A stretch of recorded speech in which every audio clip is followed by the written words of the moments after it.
São João da Cruz, obras completas. São João da Cruz, doutor da Igreja, editora Vozes, canal Leconde. Estamos na subida do Monte Carmelo. A tradução é pelas Carmelitas Descalças do Convento de Santa Teresa. Caros ouvintes, caso gostem deste livro, por favor, adquiram-no. É uma obra de arte. E caso gostem do meu trabalho, possam, devam e queiram auxiliá-lo, isso é possível via Pix, PayPal, Apoia-se Vaquinha, os links estão todos no descritivo. Há também link para a lista de desejos da Amazon, através da qual você poderá comprar livros. E também é possível tornar-se membro aqui do canal. As assinaturas são mensais, podem ser canceladas a qualquer momento. Os preços variam, a começar por R$ 1,99 somente. Então, caso você queira fazer parte e contribuir para com este trabalho, para que ele tenha continuidade, dê uma olhada no descritivo abaixo. Muito obrigada pela presença. Eu também peço para que, por favor, curtam, compartilhem, comentem, inscrevam-se no canal, caso já não tenham feito, pois tudo isso faz muita diferença em termos de engajamento. Que Deus vos abençoe, vos guie e vos guarde, meus caros. Mais uma vez, obrigada pela presença. Eu também rogo-vos para que orem por mim, por favor. Coloquem em mim nas vossas orações. E mais uma vez, obrigada. Eu desejo a todos uma boa escuta. Estamos no livro 2º, seguindo, capítulo 23. Começa a tratar das apreensões do entendimento comunicadas por via puramente espiritual. Diz em que consistem. A doutrina sobre as apreensões do entendimento recebidas por via do sentido foi um tanto abreviada, em comparação ao muito que haveria a dizer. Não quis estender-me mais no assunto, porque para chegar ao fim que pretendo, que é desembaraçar o entendimento dessas apreensões e guiá-lo na noite da fé, já disse bastante, e até mesmo demais. Começaremos, portanto, agora a tratar das 4 apreensões do entendimento, mencionadas no capítulo 10 como puramente espirituais, a saber, visões, revelações, locuções ou palavras interiores e sentimentos espirituais. A elas chamamos puramente espirituais porque não são comunicadas ao entendimento por meio dos sentidos corporais, como acontece nas apreensões corporais e imaginárias, mas sem meio algum sensível, exterior ou interior, se oferecem ao entendimento clara e distintamente por via sobrenatural, de modo passivo, isto é, sem que a alma coopere com algum ato ou obra de sua parte, ao menos ativamente. É necessário dizer que, geralmente falando, todas estas 4 apreensões podem ser denominadas visões da alma, pois ao entender da alma aqui chamamos ver. Como todas essas apreensões são inteligíveis para o entendimento, são chamadas visíveis para o espírito. E, em consequência, as percepções formadas por elas no entendimento podem ser chamadas visões intelectuais. Tudo quanto se apresenta aos sentidos e se pode ver, ouvir, cheirar, gostar e tocar, torna-se também objeto do entendimento, enquanto este nelas distingue o verdadeiro do falso, donde, como tudo que é visível aos olhos corporais, a eles apresenta a visão corporal, de modo análogo, toda a apreensão inteligível causa visão espiritual aos olhos espirituais da alma, que são o entendimento, porque, como dissemos, para a alma, compreender é o mesmo que ver. Assim, estas 4 apreensões podem ser, de modo geral, chamados visões, o que não pode dizer em relação aos sentidos, porque nenhum destes pode perceber por si mesmo o que é objeto dos outros. Como, entretanto, tais apreensões se representam à alma sob uma forma semelhante à que impressiona os sentidos, podemos denominá-las com vocábulos próprios e específicos. A todo quanto recebe o entendimento por uma espécie de vista ou intuição interior, porque assim como os olhos veem os objetos corporais, assim o entendimento pode ver as realidades espirituais, chamamos visões. Ao que lhe é comunicado, como por um conhecimento de coisas novas até então ignoradas, como o ouvido ao perceber algo nunca ouvido antes, damos o nome de revelações. As comunicações recebidas pelo entendimento à maneira de audição são chamadas locuções ou palavras interiores, e, enfim, as apreensões que lhes são dadas ao modo dos outros sentidos, como por exemplo a percepção de suaves perfumes, sabores e deleites espirituais, de que a alma goza por via sobrenatural, denominamos sentimentos espirituais.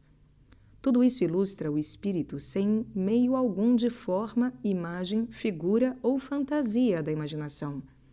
Tudo isso ilustra o espírito sem meio algum de forma, imagem, figura ou fantasia da imaginação. São graças comunicadas imediatamente à alma por operação e meios sobrenaturais. Destas apreensões também é conveniente libertar o entendimento. Destas apreensões também é conveniente libertar o entendimento, como já fizemos a propósito das corporais imaginárias, encaminhando e dirigindo através de todas elas, na noite espiritual da fé, a divina e substancial união com Deus, para que não fique o espírito embaraçado, nem se torne grosseiro por causa de tais apreensões, e deste modo venha a ser impedido no caminho da soledade e desnudez espiritual de todas as coisas, qual se requer para a dita união. É verdade, as apreensões mencionadas agora são mais nobres, mais proveitosas e muito mais seguras do que as corporais imaginárias, por serem já interiores e puramente espirituais e, em consequência, menos acessíveis ao demônio, porquanto são comunicadas à alma de modo mais puro e sutil, sem nenhuma cooperação dela nem trabalho da imaginação, ao menos ativamente. Todavia, se houver pouca vigilância, poderá o entendimento não só embaraçar-se, mas ainda ser muito enganado. Poderíamos, de certa maneira, juntar essas 4 espécies de apreensões e concluir, aplicando-lhes o conselho geral até aqui dado para todas, não as pretender, nem desejar. Entretanto, teremos mais luz entrando em suas particularidades e dando doutrina especial a respeito delas. Por este motivo, será bom tratar de cada uma separadamente. E assim começaremos pelas primeiras, que são as visões espirituais ou intelectuais. Não as pretendamos, e nem as desejemos, como diz o santo. Eis o nível de rigor. Maravilhoso. Capítulo 24. Trata das 2 espécies de visões espirituais que a alma pode receber por via sobrenatural. Falando agora das visões espirituais propriamente ditas, que o entendimento percebe sem meio algum de sentido corporal, podemos distinguir 2 espécies: as visões de substâncias corpóreas e as visões de substâncias imateriais ou incorpóreas. As primeiras são acerca de todas as realidades materiais, celestes e terrestres, que a alma pode ver estando no corpo, mediante certa luz sobrenatural emanada de Deus. Nessa luz pode ver todos os seres distantes, no céu ou na terra. Dessa maneira foi a visão narrada por São João no capítulo 21 do Apocalipse, quando descreve a excelência e beleza da Jerusalém celeste que contemplou no céu. Lemos também de São Bento, que numa visão espiritual lhe foi mostrado todo o mundo. Essa visão, segundo declara São Tomás no primeiro de seus quodlibetos, foi percebida nessa luz de que falamos, emanada do alto. As visões de substâncias incorpóreas não se podem ver com essa luz sobrenatural já referida. Exigem outra mais sublime, que é chamada lume de glória. Tais visões, portanto, de substâncias incorpóreas, como as de anjos ou almas, não são deste mundo, nem podem ser vistas em corpo mortal. Se Deus as quisesse comunicar à alma como são essencialmente, no mesmo instante ela abandonaria o corpo e seria arrebatada na terra, da terra. Por este motivo, disse o Senhor a Moisés, quando este lhe solicitava a graça de contemplar a essência divina: o homem não pode ver-me e viver. Era esta a razão por que os filhos de Israel se enchiam de temor quando pensavam que haviam de ver a Deus ou que o tinham visto, ou a algum anjo do céu. Logo se lhes afigurava que, depois disso, morreriam. Dominados por esse temor, diziam o que lemos no Êxodo: não nos falhe o Senhor, não nos suceda morrermos. No livro dos Juízes também se conta como Manoé, pai de Sansão, julgando ter visto essencialmente o anjo, que sob o aspecto de um homem formosíssimo havia falado com ele e a sua mulher, disse a esta: Certamente morremos, porque vimos a Deus. As visões de substâncias incorpóreas não são, pois, da vida presente, a não ser em caso muito raro e de modo transitório. Nestas circunstâncias excepcionais, Deus dispensa ou salva a condição desta vida mortal, abstraindo totalmente o espírito, e pela sua divina graça suprindo as forças naturais que a alma então deixa de dar ao corpo. Assim é que São Paulo deve ter visto as substâncias imateriais no terceiro céu, conforme as suas palavras. Foi arrebatado a elas, mas não sabe declarar se a alma estava no corpo ou não. Prova evidente de que ultrapassou os limites da vida natural por uma operação divina.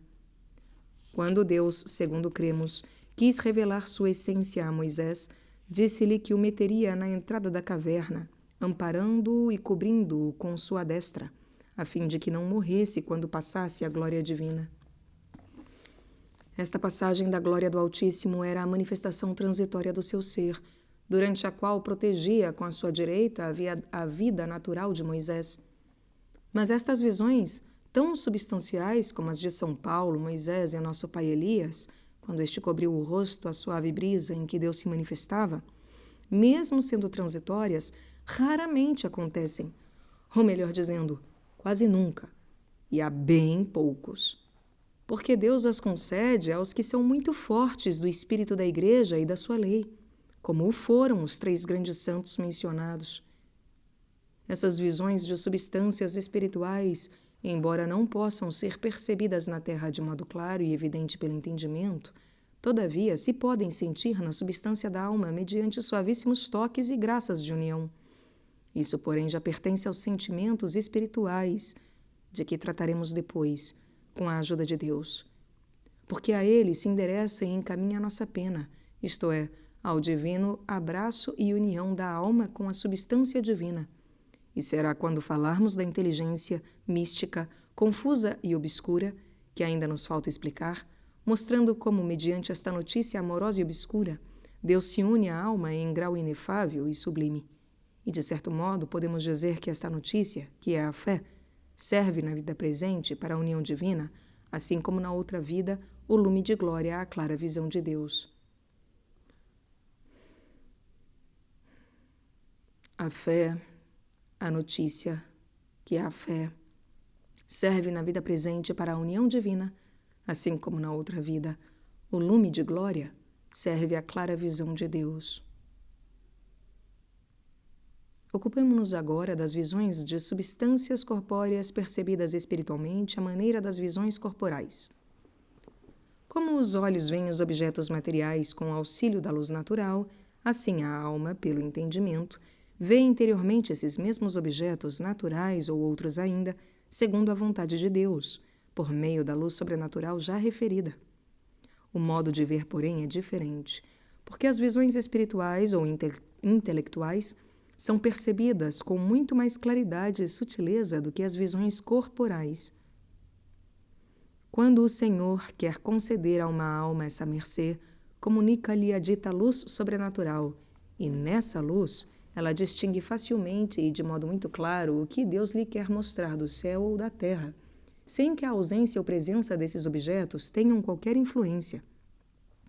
Sucede como se uma porta se abrisse, deixando passar uma brilhante claridade, à maneira de relâmpago iluminando repentinamente os objetos numa noite escura, fazendo-os aparecer como em pleno dia.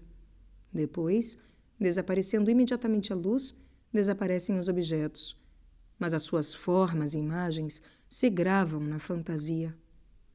As visões intelectuais realizam na alma efeito muito mais excelente. O que percebe ao clarão desta divina luz fica tão profundamente impresso no espírito que é suficiente lembrar-se disso para vê-lo como da primeira vez. Bem assim como no espelho se refletem sempre as figuras que lhes são apresentadas. Isto acontece de tal modo que aquelas formas de coisas nunca vistas jamais se apagam inteiramente da alma, embora com o andar do tempo se vão desvanecendo algum tanto.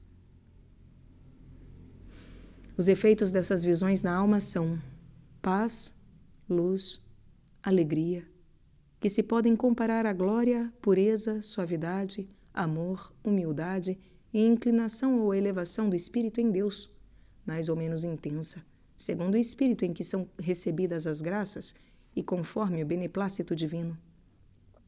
Pode também o demônio produzir essas visões.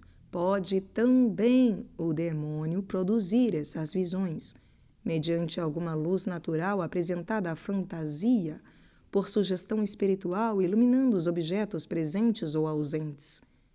Comentando alguns doutores daquela passagem de São Mateus, onde se diz que o demônio mostrou a Cristo todos os reinos do mundo e sua glória, afirmam tê-lo feito por sugestão espiritual, porque com os olhos do corpo não teria sido possível fazê-lo ver de uma só vez todos os reinos do mundo e suas magnificências.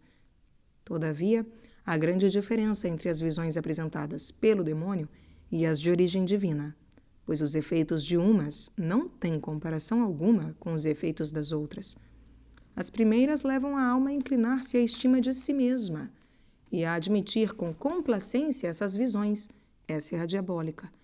Ao contrário das visões divinas, longe de causarem suave humildade e verdadeiro amor divino, produzem secura de espírito no trato com Deus. As suas formas não se imprimem na alma com a doce claridade das outras visões. Desvanecem-se prontamente, salvo se a alma as estima em muito. Nesse caso, a própria estima desperta naturalmente a lembrança delas, mas lembrança seca e árida, incapaz de produzir os frutos de humildade e caridade causados pelas verdadeiras visões, todas as vezes que são lembradas. Essas visões, tendo por objeto as criaturas, com as quais Deus não tem proporção alguma nem conveniência essencial, não podem servir ao entendimento de meio próximo para a união com Deus. A atitude da alma em relação a elas deve ser, portanto, puramente negativa, como já o dissemos para todas as outras visões. Só assim poderá progredir, guiando-se pelo meio próximo, que é a fé. Por conseguinte, a alma não se há de apoiar nas formas que de tais visões lhe ficam impressas, fazendo delas arquivo e tesouro. Proceder assim seria deter-se, embaraçada naquelas formas, figuras e personagens que ali residem no seu interior, e jamais chegaria a Deus mediante a renúncia de todas as coisas. Mesmo que se representem sempre as ditas formas dentro da alma, não serão obstáculo, se ela as desprezar. É verdade que a lembrança dessas visões incita a alma a algum amor de Deus e contemplação, mas a pura fé na desnudez e obscuridade de tudo a incita e eleva muito mais, sem saber como nem onde lhe provém aquele transporte. Assim acontecerá achar-se inflamada em ânsias de puríssimo amor de Deus, sem entender de onde procedem, nem que fundamento tiveram.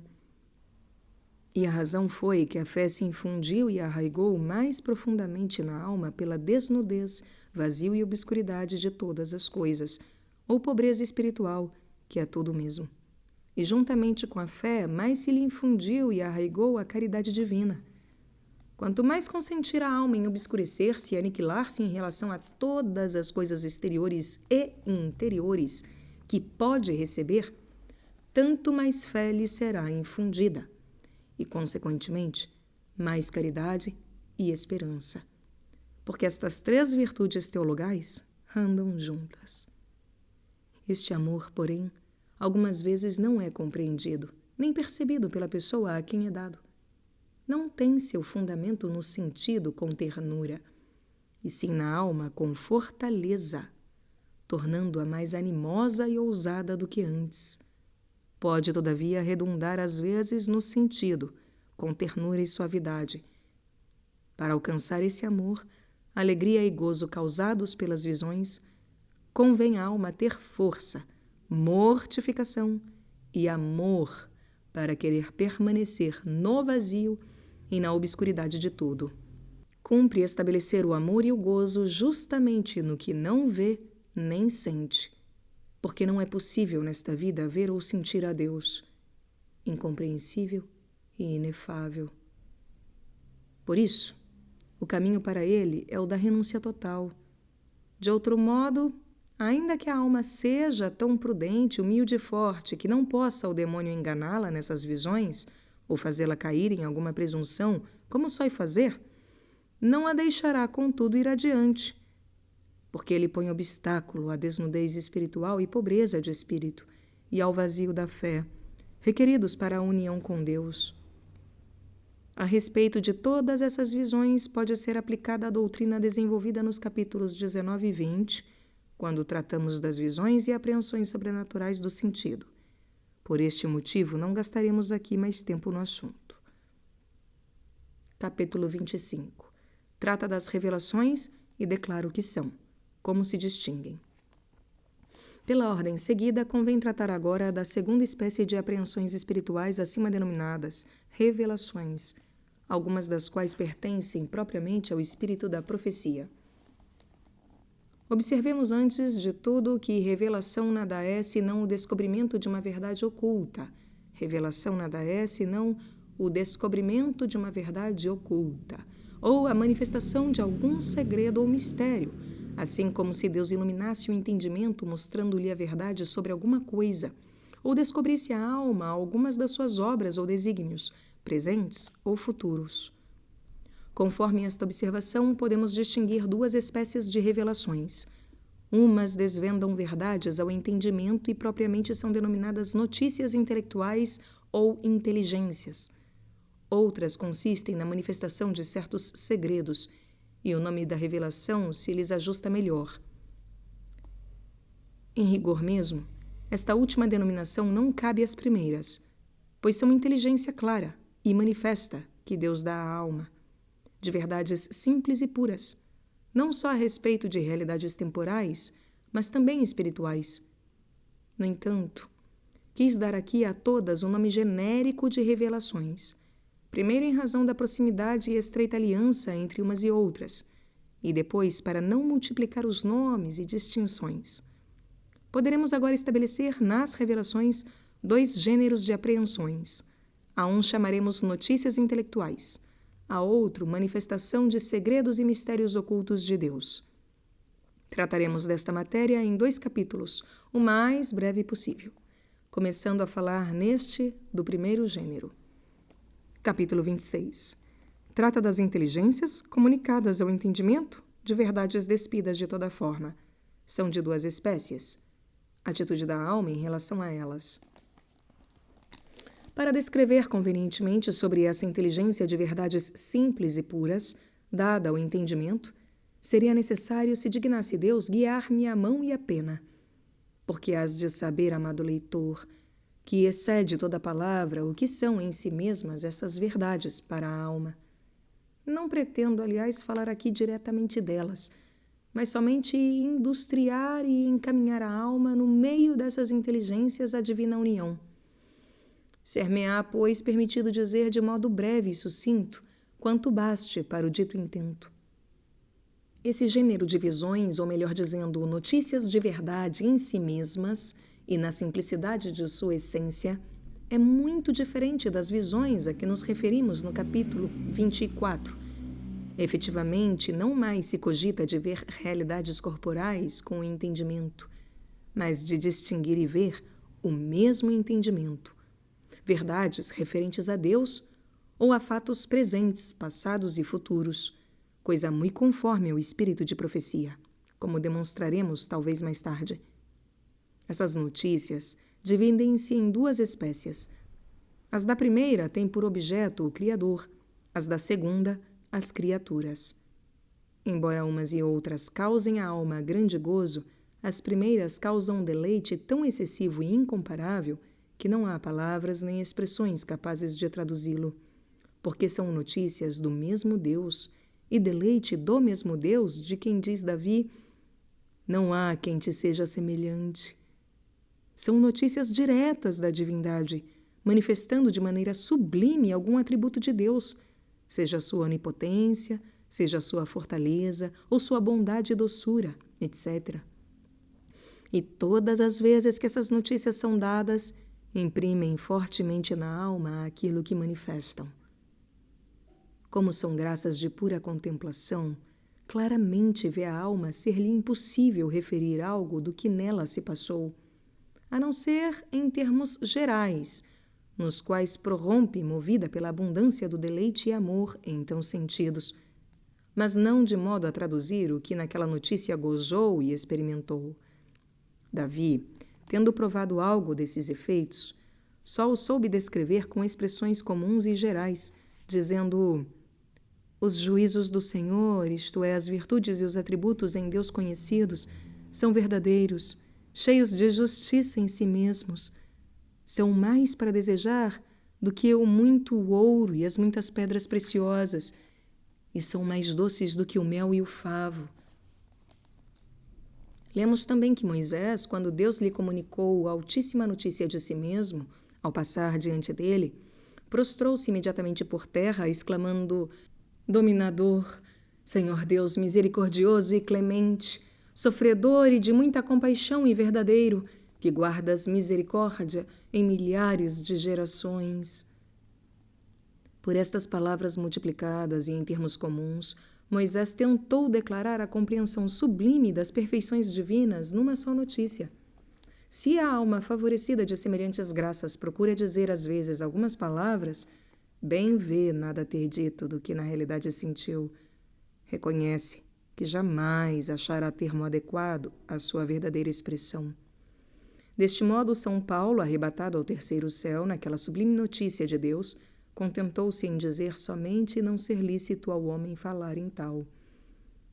Estas notícias divinas, tendo o mesmo Deus por objeto, nunca se referem a seres particulares, porquanto são relativas ao sumo princípio, e por isto nada se pode dizer de distinto, exceto se comunicassem ao mesmo tempo o conhecimento de alguma verdade ou de algum objeto abaixo de Deus, porque, quando são puramente divinas, de nenhum modo se podem exprimir.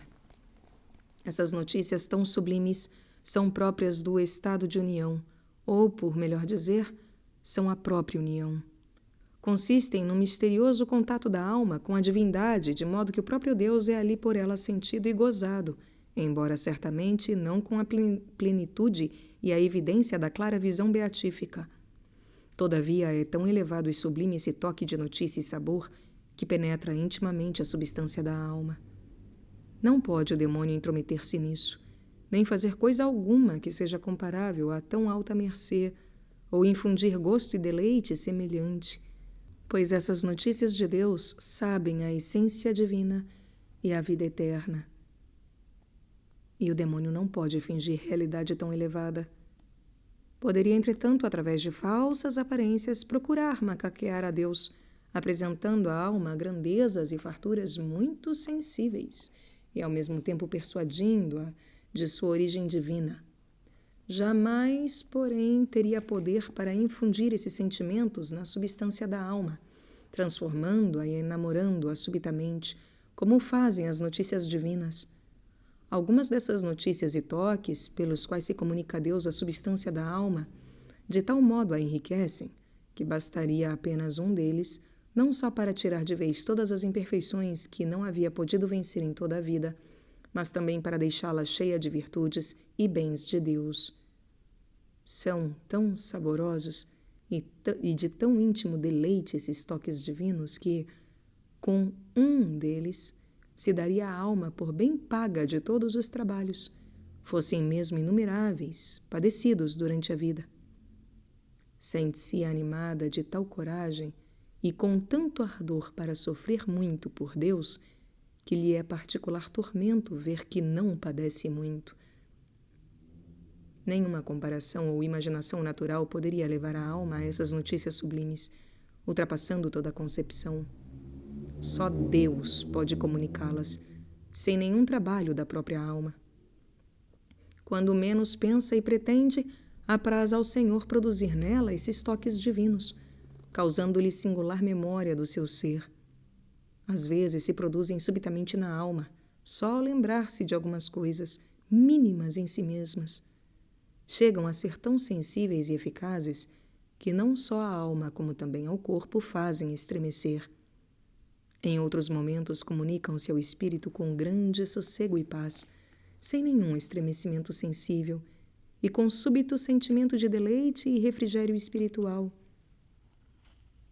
Outras vezes ainda, basta uma palavra pronunciada ou ouvida, seja da Sagrada Escritura ou outra, para produzir semelhantes favores. No entanto, nem todos têm a mesma eficácia e intensidade, porque frequentemente esses toques são muito fracos. Mas, por muito fracos que sejam, um só deles é mais precioso que outras muitas notícias e considerações das criaturas e obras de Deus.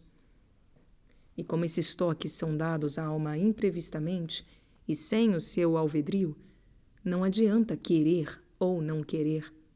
Portanto, procure permanecer humilde e resignada, e Deus fará a sua obra quando e como quiser.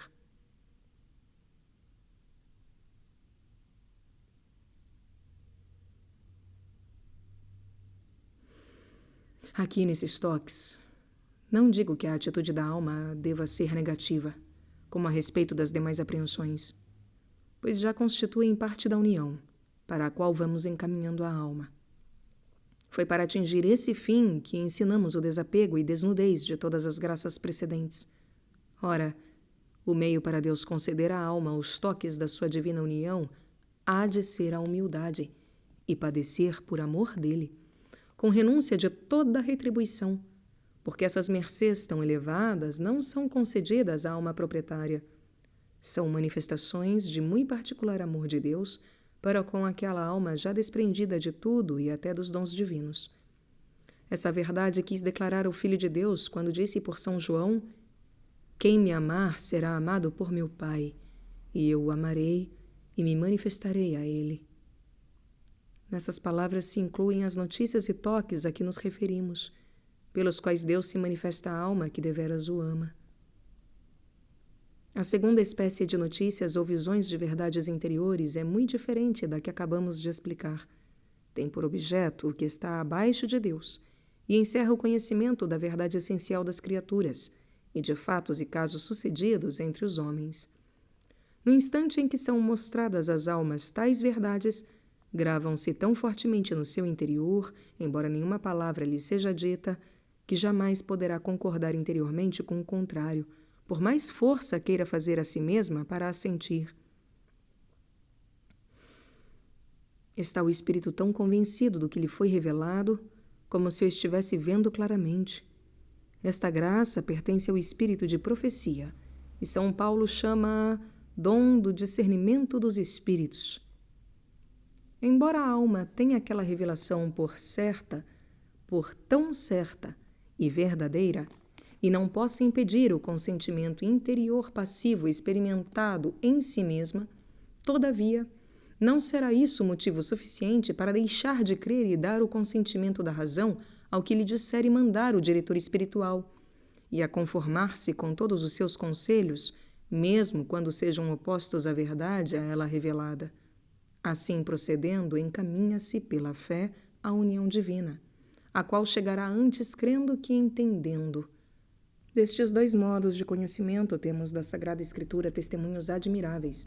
A propósito da ciência particular dos seres criados, diz o sábio: "Deu-me Deus a verdadeira ciência das coisas.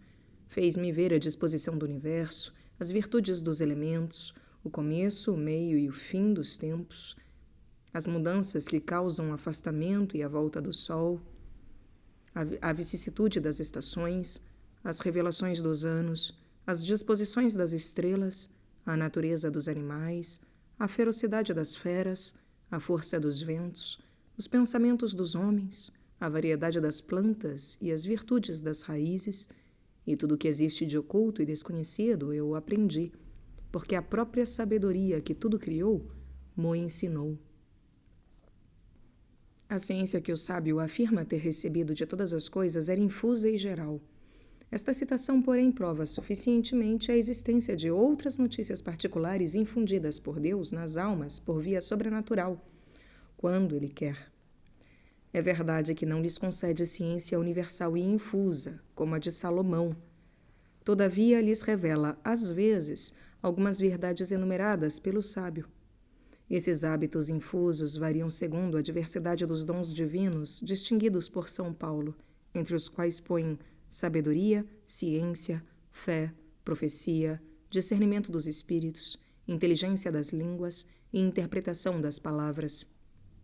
Todos esses dons são hábitos infusos concedidos por Deus gratuitamente a quem lhe apraz, ora por via natural, como o espírito de profecia a Balaão e a outros profetas idólatras e muitas sibilas, ora por via sobrenatural, como aos santos apóstolos e profetas e a outros santos. Mas, além desses hábitos ou graças gratis date, as almas perfeitas ou as proficientes costumam receber com frequência ilustrações e notícias de coisas presentes ou ausentes, mediante uma luz comunicada ao espírito já purificado e esclarecido. Podemos aplicar aqui a passagem dos Provérbios. Como na água resplandece o rosto dos que nela se miram, assim os corações dos homens são descobertos aos prudentes. Isto é, aos que possuem a sabedoria dos santos, denominada pela Sagrada Escritura prudência. E estes espíritos conhecem muitas vezes outras coisas desta maneira, embora não possam conhecê-las sempre que o desejem. Isto só acontece aos que têm já o hábito infuso, e ainda assim, nem estes conhecem tudo perfeitamente, pois dependem da vontade divina. Devemos, contudo, fazer aqui uma observação. Os espíritos bastante purificados podem naturalmente descobrir com muita facilidade, umas pessoas mais que outras, o interior do coração e do espírito, as inclinações e qualidades dos outros, por indícios exteriores, mesmo bem pequenos, como uma palavra, um movimento ou algo semelhante.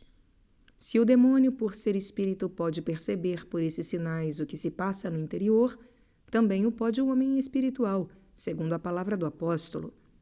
O espiritual julga todas as coisas. E, noutro lugar, o espírito tudo penetra, ainda o que há de mais oculto nas profundezas de Deus, donde, embora não possam os espirituais conhecer naturalmente os pensamentos ou o interior dos homens, podem, todavia, conhecê-lo por ilustração sobrenatural ou por amostras exteriores. Sem dúvida, no conhecimento baseado sobre indícios exteriores, frequentemente se podem enganar, mas a maior parte das vezes acertam. Em qualquer dos casos, não há que fiar-se, porque o demônio se intromete aqui grandemente e com muita sutileza, como algo diremos. É, portanto, indispensável a renúncia a todas essas espécies de inteligências. É indispensável a renúncia a todas essas espécies de inteligências. A história de Giese, servo de Eliseu, no segundo livro dos Reis, prova-nos como os homens espirituais podem, mesmo de longe, conhecer também os fatos e sucessos humanos. Querendo Giese ocultar a seu senhor o dinheiro que recebera de Naamã, o sírio, repreendeu Eliseu nestes termos: Não estava porventura presente o meu espírito quando aquele homem desceu do coche e veio ao teu encontro? O profeta vira em espírito o que então se passara, como se estivesse presente. Lemos no mesmo livro dos Reis a confirmação do que asseveramos. Sabia Eliseu e revelava ao rei de Israel todos os projetos que o rei da Síria, em segredo, tratava com seus príncipes, frustrando desse modo o que deliberavam em conselho. E vendo divulgados todos os seus segredos, disse o rei da Síria aos cortesãos: Por que me descobris? Quem dentre vós me atraiçoa junto ao rei de Israel? E um dos servos respondeu: Não é assim, ó rei, meu senhor, mas o profeta Eliseu, que está em Israel, descobre ao seu rei tudo o que secretamente dizes na tua câmara. Estas duas espécies de notícias, como também as de que falamos no princípio, se transmitem à alma passivamente sem a sua cooperação. Poderá acontecer que, estando mais alheia e descuidada, subitamente o espírito seja tocado por viva inteligência do que lê ou ouve, percebendo mais claramente do que soam as palavras. Outras vezes, embora não entenda o seu significado, se, por exemplo, são em latim e não as sabe traduzir, receberá inteligência bastante clara do sentido, mesmo não entendendo as palavras.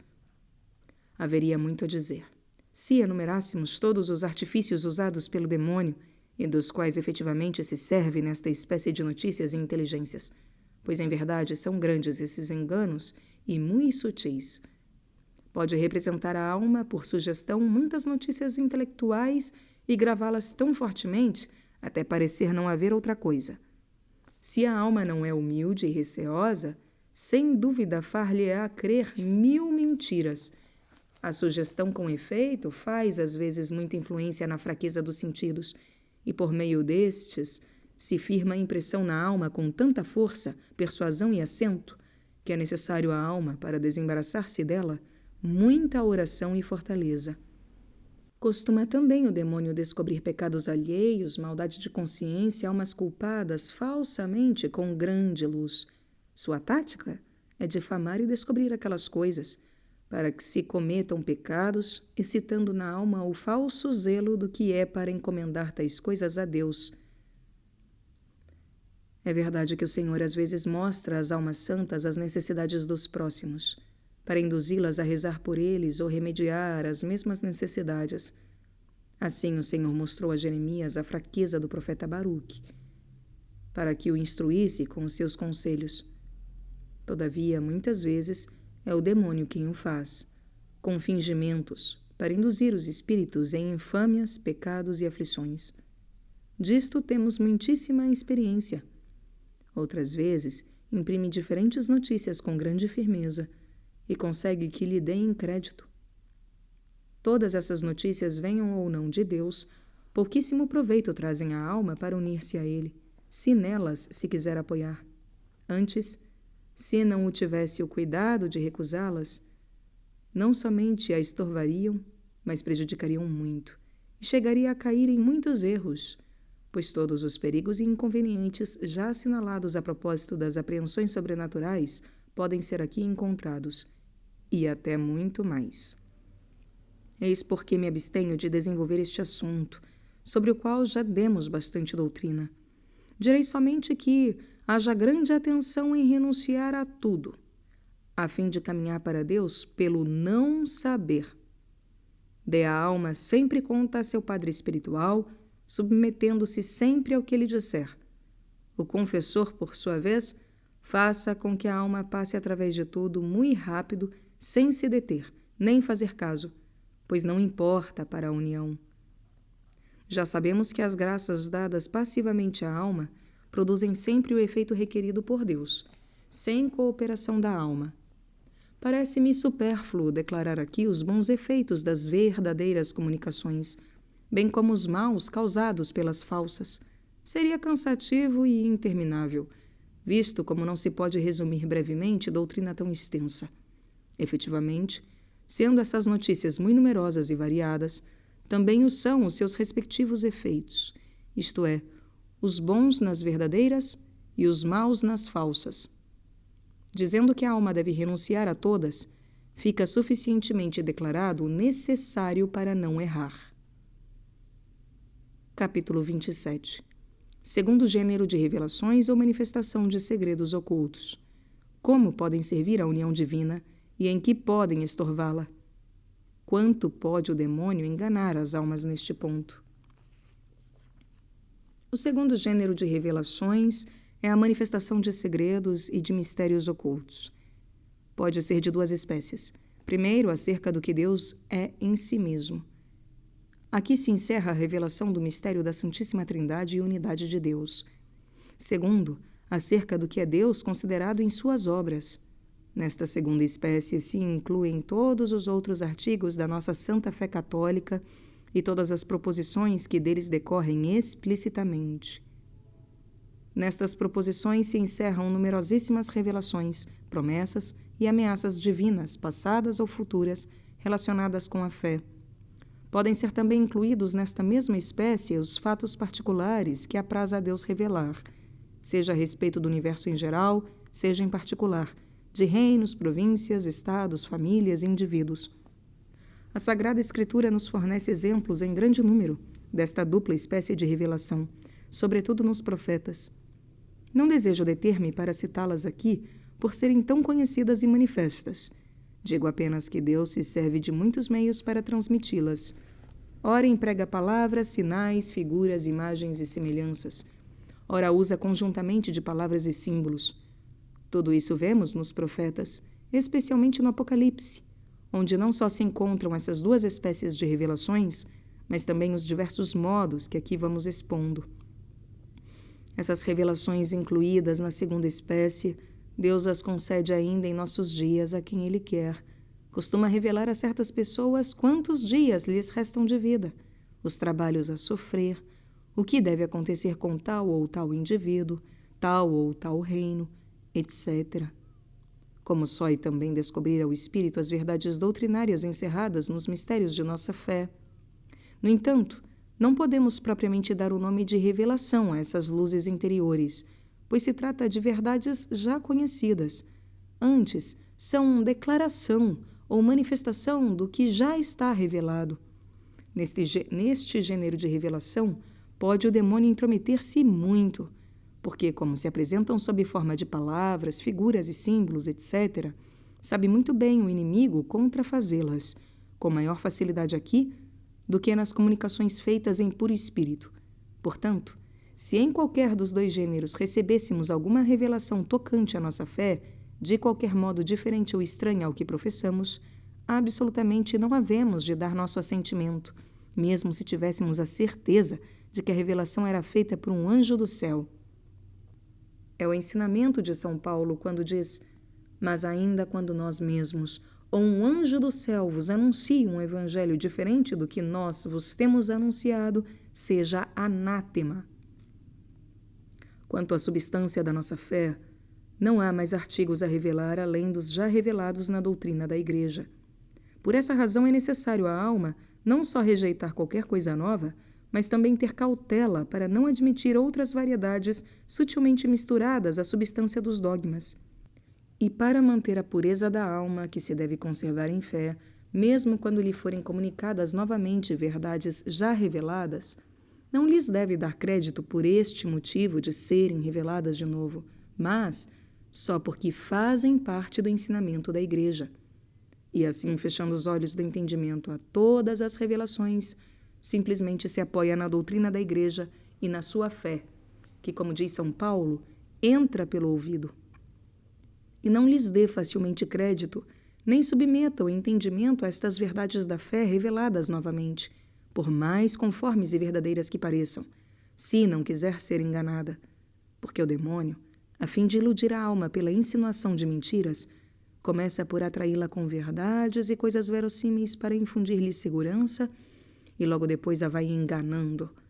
Faz como quem cose o couro, que primeiro introduz a cerda rija e logo atrás vem o fio frouxo, que não poderia entrar se não fosse precedido pela cerda. Reparemos bem neste ponto. Mesmo não havendo perigo algum de cair na ilusão, é sempre preferível não desejar a inteligência de verdades claras, com referências à fé, a fim de conservar-lhe o mérito em sua pureza e integridade, e também para chegar através desta noite do entendimento à sublime luz da união divina. É de tanta importância afirmar-se de olhos fechados nas profecias antigas, em qualquer nova revelação, que o apóstolo São Pedro, apesar de ter contemplado de algum modo no Tabor a glória do Filho de Deus, todavia, em sua segunda epístola, afirma: embora estejamos certos da visão de Cristo no monte, mais certa e firme é a palavra da profecia que nos é revelada, a qual fazeis bem de apoiar vossas almas.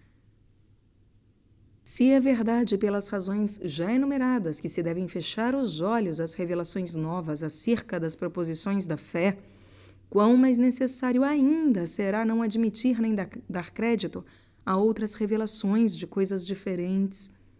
O demônio nestas se intromete tanto que tenho por impossível deixar de enganar muito a alma que não as despreza. Tão grande é a aparência de verdade e segurança nelas posta pelo inimigo, porque reúne tamanhas semelhanças e conveniências para acreditá-las, imprimindo-as tão fixamente no sentido e na imaginação, que deixa a alma certíssima de que se hão de realizar. E se não for humilde, se apegará e firmará tanto naquelas falsas revelações que com dificuldade poderão arrancá-la de sua obstinação e conseguir que aceite a verdade contrária. Assim, A alma pura, simples, cauta e humilde, com tanta força e cuidado, há de resistir às revelações e outras visões, como as mais perigosas tentações, porque para chegar à união de amor, não há necessidade de as admitir, mas sim de não as aceitar. Esta atitude nos quis ensinar Salomão quando disse: que necessidade tem o homem de buscar o que é acima de sua capacidade natural? Isto é, a alma, para ser perfeita, nenhuma necessidade tem de querer algo sobrenatural por via extraordinária, superior à sua capacidade. Tendo já respondido nos capítulos 19 e 20 deste livro as objeções que contra esta doutrina poderiam ser feitas, a eles remeto o leitor. E digo somente: a alma deve acautelar-se de todas as revelações para caminhar pura e sem erro, na noite da fé, à união divina.